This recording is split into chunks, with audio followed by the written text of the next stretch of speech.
सभी मित्रों को राम राम। मित्रों स्वागत। राजस्थान जीके की जो एंटीबायोटिक सीरीज चल रही है उसमें इतिहास वाली श्रृंखला में हम महाराणा उदय सिंह तक पहुंच चुके हैं। मेवाड़ में एक एक राजा करके पढ़ रहे हैं।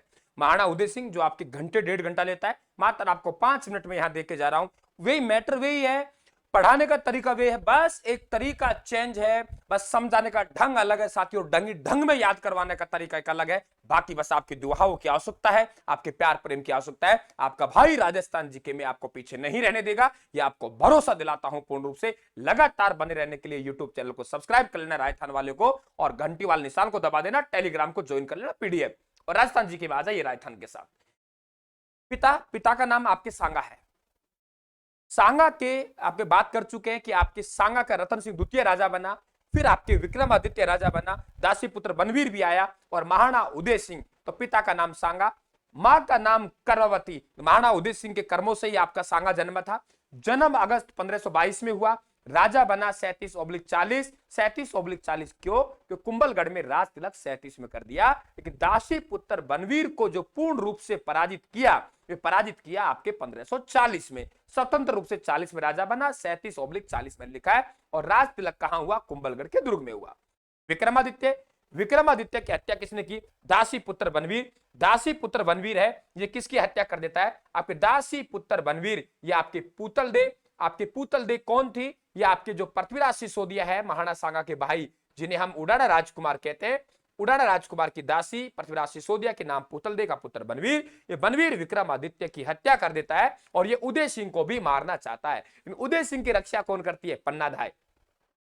पन्नाधाय क्या करेगी? रक्षा करेगी। और इनके पिता का नाम चित्तौड़ का हरचंद हाकला था, पति का नाम सूर्यमल चौहान था, पुत्र इनका चंदन का बलिदान। आपके गुरुजी, एक मां अपने पुत्र का बलिदान देकर राज्य की रक्षा करेगी। मित्रों, मेवाड़ का राज्य दासी पुत्र बनवीर के हाथों में जा चुका है, और पन्नाधाय ने दासी पुत्र बनवीर के हाथों से आपकी इस मेवाड़ को बचाने के लिए, गौरवशाली इतिहास को कलंकित होने से बचाने के लिए अपने पुत्र का बलिदान दिया। यह वजह थी कि दासी पुत्र बनवीर, उसके वंशज आगे चलते साथियों बहुत कलंकित इतिहास हो जाता हमारा, दासी पुत्र के हाथों में जाता। पन्नाधाय ने अपने पुत्र का बलिदान दिया। पन्नाधाय को बहुत बहुत नमन हमारी तरफ से। चंदन का बलिदान हुआ। उदय सिंह को यहां से बचाया गया। पहले उदय सिंह को डूंगरपुर पहुंचाया गया। नया सवाल, डूंगरपुर के रावल आस्करण के पास भेजा, लेकिन आस्करण ने हाथ खड़े कर दिया, मैं तो नहीं रुक पाऊंगा।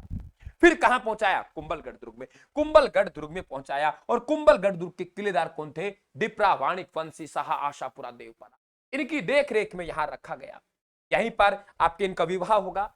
विवाह हुआ आपके पाली में। पाली के अखेराज सोनगरा, कहानी लंबी चौड़ी लेकिन इतनी लंबी बात नहीं करेंगे। अरे जयवंता सोनगरा इनकी बेटी थी, और मान सिंह सोनगरा इनके बेटा था। तो मान सिंह सोनगरा की बहन हकीराज सोनगरा की बेटी, नाम है जयवंता बाई। जयवंता बाई का विवाह 1537 में कुंभलगढ़ दुर्ग में हुआ। तो ससुराल कहां हो गए? हकीराज सोनगरा के घर। और महाराणा प्रताप इन्हीं का बच्चा है। महाराणा प्रताप की मां मान सिंह की बहन अखीराज सोनगरा की बेटी उदय सिंह की पत्नी। महाराणा प्रताप का मामा मान सिंह सोनगरा है। नाना अखीराज सोनगरा, याद रखना, मुझे जरूरत पड़ेगी इसकी। अखीराज सोनगरा है, जयवंता सोनगरा महाराणा प्रताप की मां हो गई। मित्रों, यही कुंभलगढ़ में आपके महाराणा प्रताप का जन्म हुआ। महाराणा प्रताप का जन्म यहां हुआ क्योंकि यहां रहा करते थे। आपके कटारगढ़ में बादल महल है। बादल महल में एक स्थान है जूनी कचेरी नामक स्थान, उस जूनी कचेरी नामक स्थान पे जन्म हुआ। 9 मई 1540 को महाराणा प्रताप का जन्म स्थान है बादल महल। और बादल महल कहां पड़ता है? कटारगढ़ में।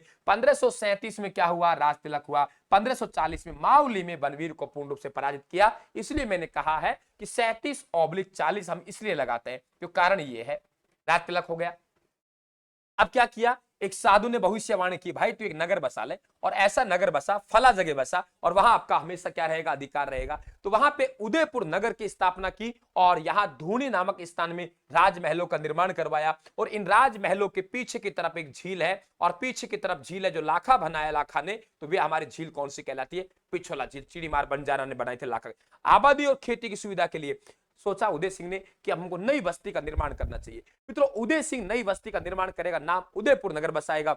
सो आपके झाड़ियों के, आपके पहाड़ियों के बीच में अब रहेगा कौन? रहने के लिए, वहां की आबाद करने के लिए, वहां के सिंचाई के लिए उन्होंने उदय सागर झील का निर्माण करवाया। तो उदय सागर झील का निर्माण भी उन्होंने करवाया। ध्यान रखना, आगे हम लोग बात करें तो आपके देखिए कि इन्होंने संघर्ष जो किया उनकी बात करते हैं। एक संघर्ष तो इनका सीधा सीधा किस चलेगा, अकबर से चलेगा, वो हम लोग आगे बात करेंगे उस पर। देखिए उदय सिंह और मालदेव, क्या कहा, बहुत बढ़िया कहानी, उदय सिंह और मालदेव। अरे दोस्तों ये उदय सिंह और मालदेव है ना, जो आपस में अच्छे दोस्त थे, बढ़िया दोस्त होते थे। लेकिन मैंने पहले भी आपसे कहा है कि दोस्ती के चक्कर में कई बार लड़कियां होती हैं, और लड़कियों के चक्कर में अच्छी खासी दोस्तियां तोड़ देती है। अब ये थोड़ी कह रही है लड़कियां कि हमारे तरफ में दोस्ती तोड़ो, लेकिन क्या करें, बस तोड़ देते हैं। क्या हुआ देखिए, ये कहानी सुनिए। उदय सिंह और मालदेव अच्छे मित्र, उदय सिंह मालदेव अच्छे मित्र। उदय सिंह को राजा बनने में सहयोग प्रदान करेगा मालदेव, उदय सिंह को राजा बनने में सहयोग प्रदान करेगा मालदेव। लेकिन आगे चल के ये मेवाड़ में जैतर सिंह ठाकुर है, और इनकी जो बेटी है स्वरूप दे पत्नी है, उसका नाम क्या है, मालदेव की पत्नी है।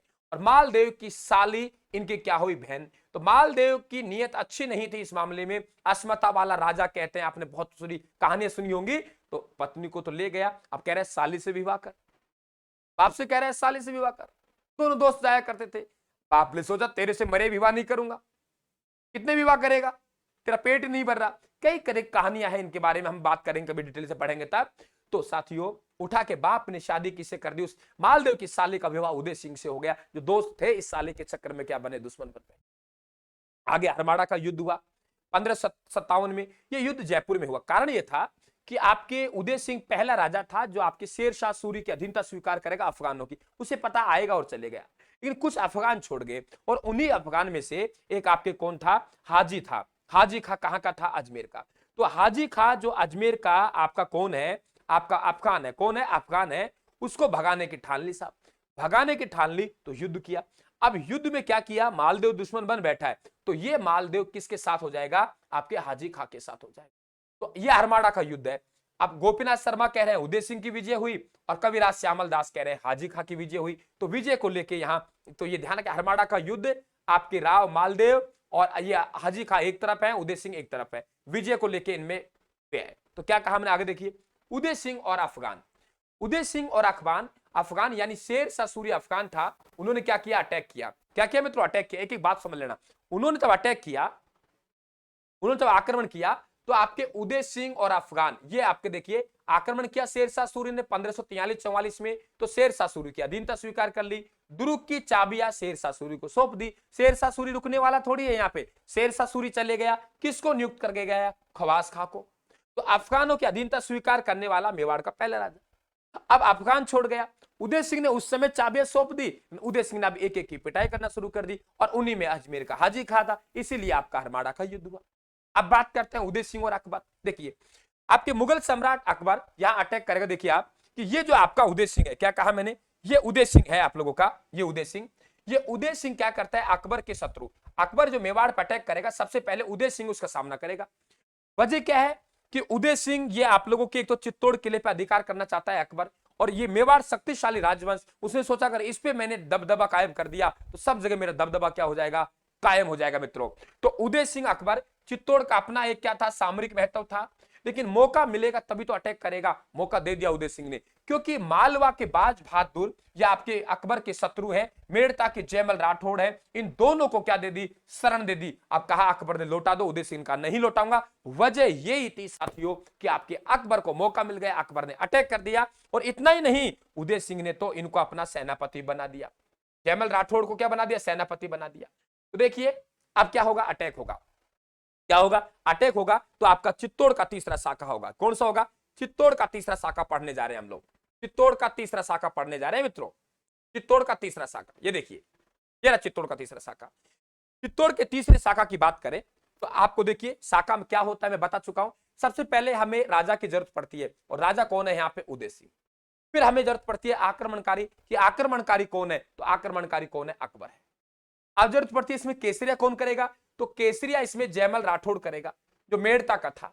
और जयमल राठौड़ की बहन है, उसका विवाह फत्ता सिसोदिया से हुआ, जो आमेट का था। और ये पत्नी है फूल कंवर फत्ता सिसोदिया की हो गई, बहन जयमल राठौड़ की हो गई। जयमल राठौड़ मित्रों मेड़ता का है, जयमल राठौड़ मेड़ता की बहन आपके फूल कंवर का विवाह फत्ता सिसोदिया से हुआ, जो आमेट का था। एक साला हो गए, एक जीजा। आप ये कीजिए, मेड़ता के जयमल राठौड़ के फूल को फत्ता सिसोदिया ले गया। तो इनके नेतृत्व में जौहर होगा, इनके नेतृत्व में केसरी होगा। और यही वीर कल्लाजी राठौड़ आएंगे और जयमल राठौड़ के पैर में गोली मार दी जाती है, बताते हैं अकबर संग्राम नामक बंदूक से। शॉर्ट में कहानी चल रही है, पॉइंट टू पॉइंट।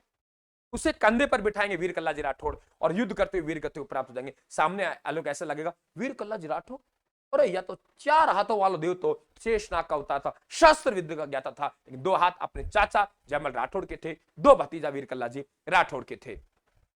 अकबर ने संग्राम नामक बंदूक से गोली मारी, जयमल राठौड़ के पैर में क्लियर।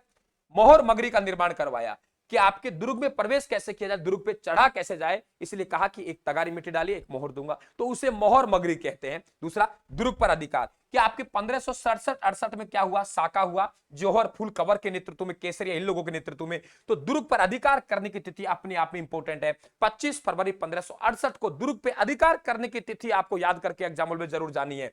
दुर्ग का भार अपने आप में और गजब का सवाल, सब कुछ रायथान की बुक से चल रहा है, सब कुछ रायथान का इतिहास आता है उसकी बुक से है, रिव्यू डाला हुआ है मैंने, शानदार इतिहास, अब तक का सबसे अच्छा इतिहास हिंदी ग्रंथ अकादमी पर आधारित किताब, माध्यमिक शिक्षा बोर्ड की पुस्तकों पर आधारित किताब। साथियों, तो हम क्या कह रहे हैं, दुर्ग का भार किसको सौंपा, ख्वाजा अब्दुल मजीद को सौंपा, ख्वाजा अब्दुल मजीद को सौंपा, ख्वाजा अब्दुल मजीद को सौंपा। किसने, अकबर ने यहां से चले गया और लौटती हुई सेना पर उदय सिंह की सेना ने अटैक किया, दोनों सेनाओं के मध्य पिंडोली का युद्ध हुआ, ये ध्यान रखना। प्रभावित हुआ अकबर, सोचा कि ऐसे करते हैं, ये सैनिक बहुत बहादुर है, हमारे सैनिकों के लिए क्या होना चाहिए, प्रेरणा आपकी स्रोत होना चाहिए, प्रेरणा। देखिए भतीजा किसका है, ये वीर कल्लाजी राठौड़, फुल कवर का भतीजा है, जयमल राठौड़ का भतीजा है, और अन्य लोग ईश्वर दास चौहान वगैरह थे। आगरे किले के बाहर मूर्तियों की स्थापना कराई, ठीक है, जिसका वर्णन हमें travels on the Mughal empire मिलता है। और इनकी मूर्ति, राय सिंह भक्त था अकबर का, तो इन्होंने भी अपने सैनिकों को बताने के लिए, देखो कैसे बहादुर सैनिक हैं, अपने राज्य के लिए, अपने राजा की रक्षा, डर लगता था ना, अपने राजा की रक्षा के लिए बलिदान दे सकते हैं, जरूरत पड़े तुम भी देना, तुम्हारी मूर्तियां स्थापित होंगी। इस प्रकार के प्रोत्साहित करने के लिए ये मूर्तियों क्या होती थी, स्थापना होती थी। तो आगरे के किले के बाहर मूर्ति अकबर बनवाएगा, ध्यान रखना, आगरे किले के बाहर कौन बनाएगा, अकबर बनवाएगा, और जूनागढ़ के किले में राय सिंह बनवाएगा। आगे हम लोग बात करें तो महाराणा उदय सिंह का निधन होली के दिन हुआ, 28 फरवरी 1572 को हुआ, गोगुंदा में हुआ, छतरी गोगुंदा में है। कर्नल जेम्स टोड ने लिखा है, यदि सांगा और प्रताप के बीच में उदय सिंह नहीं होता तो मेवाड़ के इतिहास के पन्ने और अधिक उज्जवल होते। ये कौन कह रहा है, कर्नल जेम्स टोड कह रहा है। और अगली एंटीबायोटिक बात करेंगे महाराणा प्रताप की, महाराणा प्रताप की बात करेंगे। एक बार सभी को पुनः एक बार राम राम सा। टेलीग्राम पे पीडीएफ पे स्क्रीनशॉट लेने की आवश्यकता नहीं है, एक साथ ही प्रिंट निकलवा लो, अरे बाबू वो प्रिंट निकलवा लो, रायथान राजवंश के नाम से वहां फाइल पड़ी हुई है, मैं और डाल दूंगा। धन्यवाद, थैंक यू, राम राम सा।